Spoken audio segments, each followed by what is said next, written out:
लोकसभा चुनाव के लिए 18 अप्रैल को होने वाले दूसरे चरण के चुनाव के लिए प्रचार आज थम गया। इस चरण में 12 राज्यों और एक केंद्र शासित प्रदेश की 97 लोकसभा सीटों पर मतदान होना है।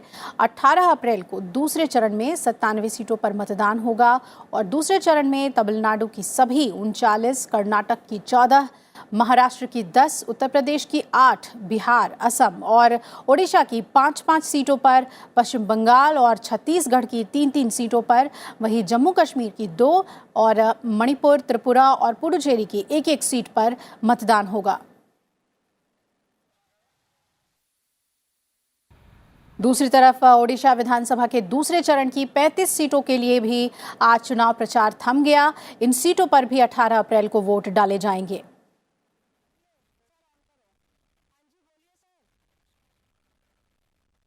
तो लोकसभा चुनाव के दूसरे दौर में पश्चिम बंगाल के रायगंज, दार्जिलिंग और जलपाईगुड़ी में गुरुवार को वोट डाले जाएंगे। चुनाव आयोग ने मतदान के लिए तैयारियां पूरी कर ली हैं। पहाड़ी इलाके दार्जिलिंग में पोलिंग पार्टियों को आज ही मतदान केंद्रों के लिए रवाना कर दिया गया है। हमारे संवाददाता पंचानन मिश्रा ने चुनाव तैयारियों का जायजा लिया।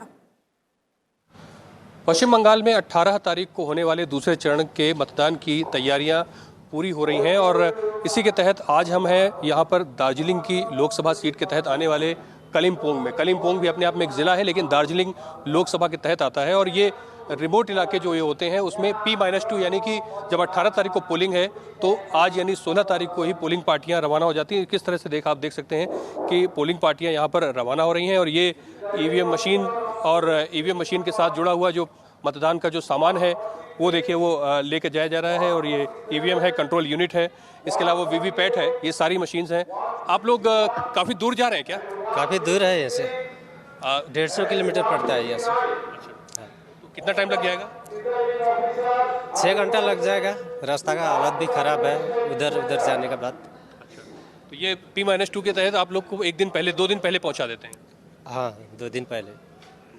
तो जैसा कि आप देख सकते हैं कि ये 2 दिन पहले यहाँ पर पहुँचाया जाता है पोलिंग पार्टीज़ को ताकि जो 18 तारीख को होने वाला जो मतदान है वो सुचारू रूप से चलाया जा सके। और ये आप डिटेल भी देख सकते हैं कि किस तरह से ये 11 पार्टियां हैं यहाँ पर। कलिम्पोंग अगर इनकी ज़िले की बात करें तो इन 11 पोलिंग पार्टी जो है आज रवाना हो रही हैं और कुल मिलाकर 261 जो पोलिंग पार्टीज़ हैं वो सिर्फ इसी कलिम्पोंग में है।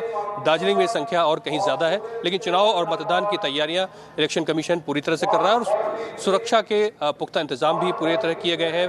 पैरामिलिट्री फोर्स का डिप्लॉयमेंट किया गया है ताकि एक सुचारू और निष्पक्ष जो मतदान है वो यहाँ पर पश्चिम बंगाल में कराया जा सके। कलिम्पोंग दार्जिलिंग की लोकसभा सीट से कैमरामैन संतोष के साथ पंचानन मिश्रा, राज्यसभा टीवी। लोकसभा चुनाव के दूसरे और तीसरे चरण के लिए विभिन्न दलों के प्रमुख प्रचारक चुनावी रैलियां कर रहे हैं। प्रधानमंत्री नरेंद्र मोदी ने आज ओडिशा और छत्तीसगढ़ में कई जनसभाओं को संबोधित किया।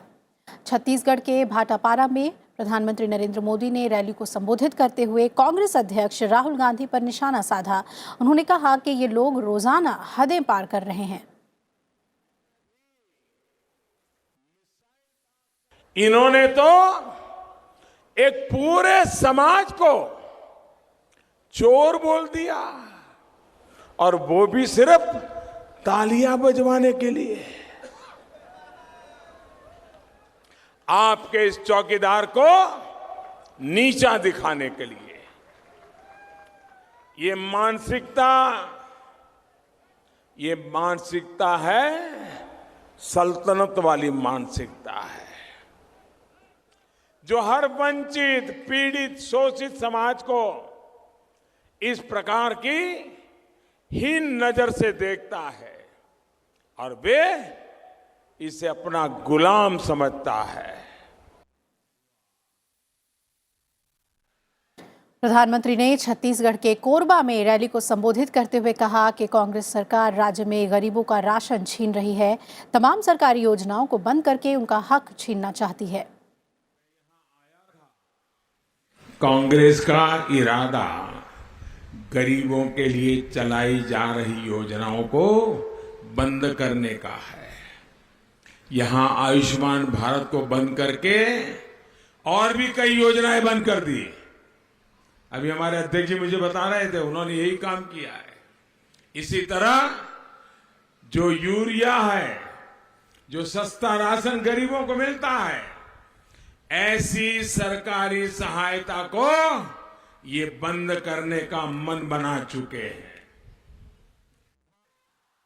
ओडिशा के संबलपुर में रैली को प्रधानमंत्री ने संबोधित किया और यहां उन्होंने कांग्रेस और राज्य की सत्ताधारी बीजेडी पर जमकर निशाना साधा। प्रधानमंत्री ने कहा कि देश में सरकार के पास पैसे की कमी नहीं है, कमी रही है तो उस पैसे के सही इस्तेमाल की। इसके अलावा प्रधानमंत्री ने भुवनेश्वर में रोड शो भी किया। इस दौरान भारी संख्या में लोग सड़कों के किनारे मौजूद थे।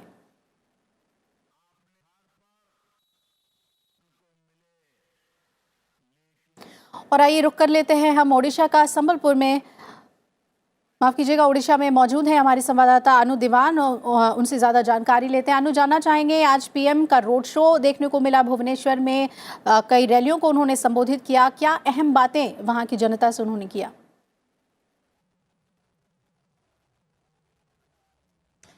बिल्कुल अभिलाषा, आज पीएम की 2 बड़ी रैलियां यहाँ पे ओडिशा में की गई। एक संबलपुर में जो कि सुबह उन्होंने संबोधित की थी, तो वहीं शाम को भुवनेश्वर में पहले एक रोड शो निकाला गया, फिर एक रैली को संबोधित करने गए हैं वो।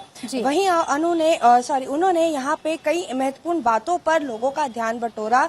जैसे उन्होंने संबलपुर पे कहा कि वो जब अगर सत्ता में बीजेपी आ जाती है तो यहाँ पे जल शक्ति मंत्रालय बनाएगी, यानी कि जो यहाँ की पानी की एक बड़ी समस्या है, जो कि यहाँ की पूरे ओडिशा की समस्या बन गई है, उसका एक निपटारा उन्होंने लोगों के सामने रखा कि अगर बीजेपी का चुनाव होता है यहाँ पर तो जल शक्ति मंत्रालय बनेगा, जिसके तहत जो पानी की समस्या है उसको दूर किया जाएगा। साथ ही उन्होंने घोषणा की कि आयुष्मान भारत योजना जो ओडिशा में अभी तक लागू नहीं की गई है, क्योंकि केंद्र की योजना है इसलिए राज्य सरकार ने उसे लागू नहीं किया, लेकिन बीजेपी की सत्ता आने के बाद, बीजेपी की सरकार आने के बाद उस योजना को लागू किया जाएगा। उन्होंने ये भी कहा कि यहाँ पे जो जनजातीय लोग हैं जिनको अभी तक पक्के घर नहीं मिले हैं, उनको भी यहाँ पे पक्के घर दिए जाएंगे, जिसमें बिजली, पानी और सड़क की व्यवस्था, इसके ऊपर ध्यान रख के उनको घर दिए जाएंगे। उन्होंने ये भी कई तरह के हमले जो बोले हैं वो राज्य सरकार के ऊपर बोले, साथ साथ कांग्रेस के ऊपर बोले। और यहाँ पे शाम को भुवनेश्वर में जब उन्होंने रोड शो किया तो भारी संख्या में लोगों का जमावड़ा देखने को मिला। लोग अपने घरों के बाहर आके प्रधानमंत्री नरेंद्र मोदी को देख रहे थे। एक उनके मन में एक उत्साह देखने को मिला कि किस तरह से अपने प्रधानमंत्री को यहाँ पे भुवनेश्वर में रोड शो करते देखा जा रहा है। अभिलाषा, मैं आपको ये भी बता दूं कि ये तीसरे चरण के चुनाव के लिए वो प्रचार कर रहे थे, लेकिन तीसरे चरण तक के अब तक प्रधानमंत्री के ओडिशा में 5 बड़ी रैलियां हो चुकी हैं, यानी कि बीजेपी ये अपने कहीं ना कहीं इस बात का दावा कर रही है कि यहाँ पे बीजेपी जो है सत्ता पलट कर सकती है। जी अभिलाषा। चलिए, बहुत बहुत शुक्रिया अनु आपका हमारे साथ जुड़ने के लिए और आज पीएम की रैली और उनके रोड शो से जुड़ी हुई जानकारी हमें देने के लिए। इधर केंद्रीय गृह मंत्री राजनाथ सिंह ने आज लोकसभा चुनाव के लिए नामांकन दाखिल किया। इस मौके पर बीजेपी के कई दिग्गज नेता मौजूद रहे। राजनाथ सिंह ने साल 2009 में गाजियाबाद से और साल 2014 में लखनऊ से चुनाव लड़ा था। राजनाथ सिंह वर्तमान में लखनऊ के सांसद हैं। उन्होंने 2014 लोकसभा चुनाव में 3 लाख से ज्यादा वोटों से जीत दर्ज की थी।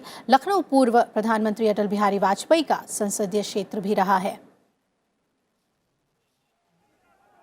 तो लखनऊ लोकसभा सीट से बीजेपी के प्रत्याशी और केंद्रीय गृह मंत्री राजनाथ सिंह ने नामांकन दाखिल करने से पहले मंदिर में पूजा अर्चना की और पूजा के बाद वो बीजेपी दफ्तर पहुंचे। पर्चा दाखिल करने से पहले राजनाथ सिंह ने कार्यकर्ताओं को संबोधित किया और रोड शो किया। और सारा देश यह चाहता है फिर से भारत का प्रधानमंत्री यदि कोई बनना चाहिए तो नरेंद्र भाई मोदी ही भारत के प्रधानमंत्री बनने चाहिए। यह सभी की एक ख्वाहिश है। मैं यहाँ का प्रत्याशी हूँ, मुझे ज़्यादा कुछ बोलने की कोई ज़रूरत नहीं है। आप सभी से परिचित हूँ और आगे भी आप सबकी शुभकामनाएं रहेंगी। तो पुनः आप सबका मैं प्रतिनिधित्व करूँगा और हमें लखनऊ महानगर जो उत्तर प्रदेश की राजधानी है उसकी सेवा करने का अवसर प्राप्त होगा।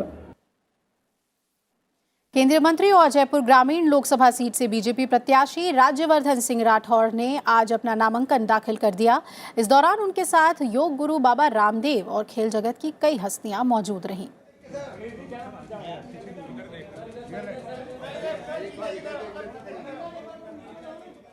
कि जब इतना भ्रष्टाचार राजनीति में आया उसका कई कारण यह भी था कि संत महात्मा गुरु जो मार्गदर्शक हैं उनसे शासक दूर हो गए और भ्रष्टाचार में लिप्त हो गए। अब फिर भारत जब विश्व के गुरु बनने के लिए जा रहा है तो ये संतुलन और ये आशीर्वाद लेकर ही हम आगे बढ़ रहे हैं। इधर बीजेपी अध्यक्ष अमित शाह ने आज कर्नाटक और केरल में कई जनसभाओं को संबोधित किया। कर्नाटक के होन्नाली में उन्होंने कहा कि एनडीए की सभी पार्टियां प्रधानमंत्री नरेंद्र मोदी के नेतृत्व में चुनाव लड़ रही हैं। हमने तय किया है कि हमारी सरकार बनने के बाद नरेंद्र मोदी प्रधानमंत्री बनेंगे। भारतीय जनता पार्टी और एनडीए की सारी पार्टियां नरेंद्र मोदी जी के नेतृत्व में चुनाव लड़ने के लिए तैयार हैं। हमने तय किया है कि भारतीय जनता पार्टी का बहुमत आने के बाद श्री नरेंद्र मोदी फिर एक बार प्रधानमंत्री बनने वाले हैं। बीजेपी अध्यक्ष अमित शाह ने इससे पहले तुमकुरू में रोड शो किया। रोड शो में काफी संख्या में लोग मौजूद थे। जगह जगह पर अमित शाह का स्वागत करने के लिए हजारों की संख्या में लोग मौजूद थे और इसके अलावा अमित शाह ने त्रिशूर में भी एक जनसभा को संबोधित किया। कांग्रेस अध्यक्ष राहुल गांधी आज केरल के दौरे पर पहुंचे। केरल के कोल्लम के पथनापुरम में रैली को संबोधित करते हुए कांग्रेस अध्यक्ष ने बीजेपी पर हमला बोला। राहुल गांधी ने कहा कि हम चाहते हैं कि इस देश में हर व्यक्ति की आवाज सुनी जाए। I normally fight the election from Amethi in North India, but this time I chose to give a message to South India by fighting from Kerala, because I wanted to give a message that India is not just one perspective, India is just not one idea. India is millions and millions of different viewpoints, different perspectives, and all of those are important to us. Your history of tolerance, your history of understanding different cultures, your history of being connected to the rest of the world, not with a inferiority, but with an openness, not with fear, but with confidence. वहीं दूसरी तरफ BJP ने कांग्रेस अध्यक्ष राहुल गांधी के चुनाव आयोग से शिकायत की है। बीजेपी नेता रविशंकर प्रसाद ने कहा कि राहुल गांधी लगातार झूठ बोल रहे हैं। कांग्रेस पार्टी के अध्यक्ष श्री राहुल गांधी को लेकर गंभीर शिकायत की है। राहुल गांधी जी बेबुनियाद, झूठे और बिना तथ्यों के आधार पर चौकीदार चोर का एक अभियान देश भर में छेड़े हुए हैं। उसके खिलाफ पार्टी के द्वारा अलग से शिकायत की गई है। लेकिन 10 अप्रैल को सुप्रीम कोर्ट का एक फैसला आया था जिसमें सुप्रीम कोर्ट ने मात्र इतना ही कहा था कि जो दस्तावेज रक्षा विभाग से गलत तरीके से निकाले गए उसको भी हम देखेंगे। राफेल के मूल फैसले पर उन्होंने कुछ नहीं कहा। ये भी नहीं कहा कि राफेल में कोई गड़बड़ी हुई है।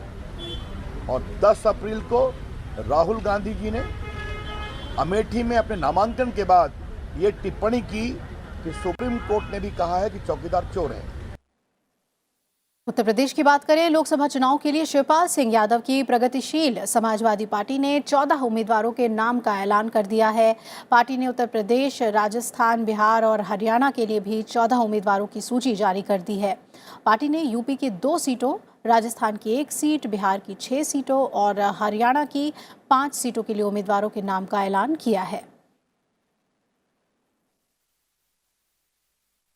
भारतीय जनता पार्टी से कांग्रेस में शामिल हुए शत्रुघ्न सिन्हा की पत्नी पूनम सिन्हा ने आज समाजवादी पार्टी का दामन थाम लिया।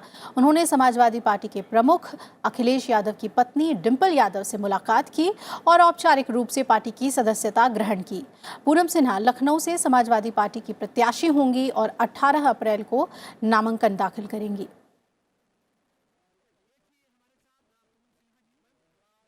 कांग्रेस नेता नवजोत सिंह सिद्धू के बयान पर आपत्ति जताते हुए बीजेपी ने कहा है कि बांटने की संस्कृति कांग्रेस के डीएनए में है और ये लोग हमेशा से ऐसा ही करते आए हैं। गौरतलब है कि नवजोत सिंह सिद्धू का एक बयान सामने आया है जिसमें वो एक समुदाय से एकजुट होकर कांग्रेस पार्टी के लिए मतदान करने की अपील कर रहे हैं। चुनाव आयोग ने भी अब कटिहार के चुनाव अधिकारी से इस मामले पर रिपोर्ट मांगी है। बांटने की राजनीति कांग्रेस के डीएनए में है। It is a part of Congress DNA to divide. और कल का उनका वक्तव्य और आज, और ये परंपरा कोई नई नहीं है।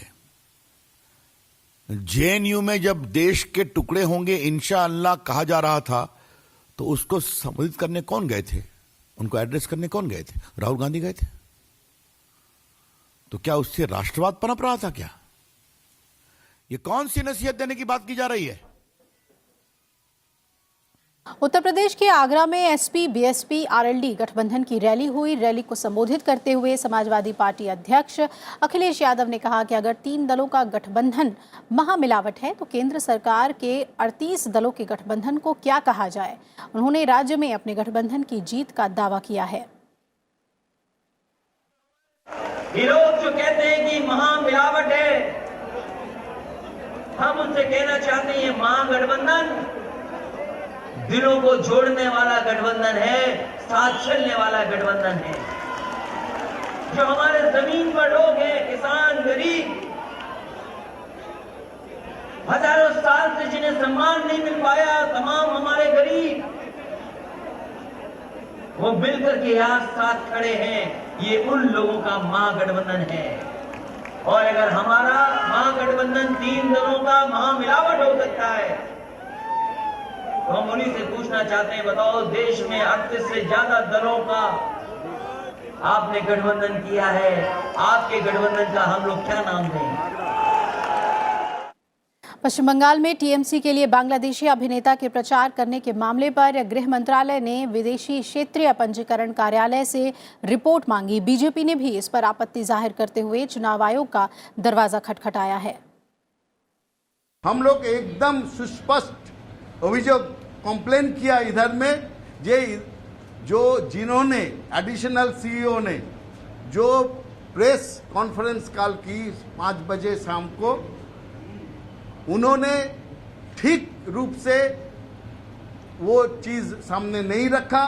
जो ऑलरेडी कंप्लेन हम लोग को गया था उसका स्वीकार नहीं किया, और एमसीसी का बात बोल के उन्होंने जो कंप्लेन है उसको जो वेट है उसको साइड ट्रैक किया।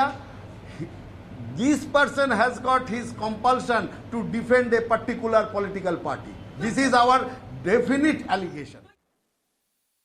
वहीं लोकसभा चुनाव के छठे चरण के लिए अधिसूचना जारी होने के साथ नामांकन प्रक्रिया शुरू हो गई है। इस दौर में 7 राज्यों और केंद्र शासित प्रदेशों की 59 सीटों पर मतदान 12 मई को होगा। छठे दौर के लिए नामांकन 23 अप्रैल तक भरे जा सकेंगे। नामांकन पत्रों की जांच अगले दिन यानी कि 24 अप्रैल को होगी।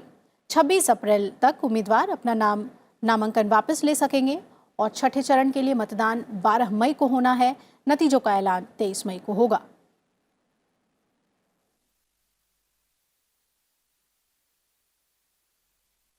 बारह मई को छठे चरण में 59 सीटों पर मतदान होना है। छठे चरण में उत्तर प्रदेश की 14, हरियाणा की 10, बिहार, मध्य प्रदेश और पश्चिम बंगाल की 8-8 सीटों पर, जबकि दिल्ली की सभी 7 सीटों पर और झारखंड की 4 सीटों पर मतदान होगा।